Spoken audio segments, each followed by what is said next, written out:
So diabetes mellitus is an extremely serious disorder, very much underestimated by the population because it's just a touch of sugar.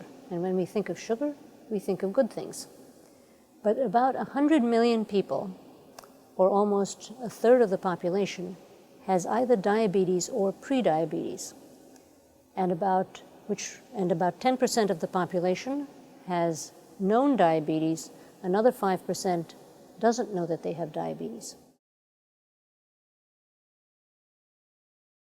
The reason diabetes is a serious disease and an expensive one is because it has complications. Otherwise, it would just be a touch of sugar. What are those complications? But the complications are really insidious. They creep up on you slowly. They can even happen when you have prediabetes. You don't even have to wait till you have diabetes. And they're actually very profound and life-changing. For example, they can include a stroke or a heart attack or a transient ischemic attack, which is a mini stroke. They can also include blindness, increase in cataracts or glaucoma, nerve pain, which is devastating because people can't sleep, and amputations, as well as kidney trouble and the requirement for dialysis.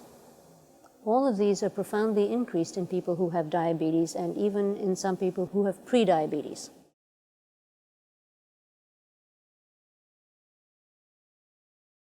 So first of all, people need to be tested for diabetes, and you need to be tested to see if you have diabetes, if you have risk factors for diabetes.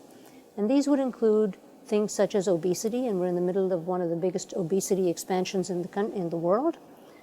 If you have a family history of diabetes, if you have had diabetes when you were pregnant, or as you get older, because with age, more and more people develop diabetes.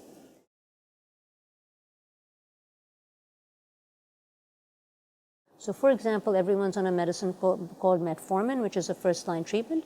And then on top of that, common diabetes medicines are being added randomly to see who does well for how long with which combination.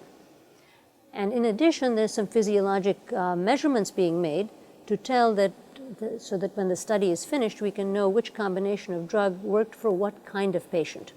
So we will have phenotypic data, and we will have genotypic data to ask about common combinations of drugs that are available, so that going forward, the practitioner out there will be able to individualize the use of different combinations for different people.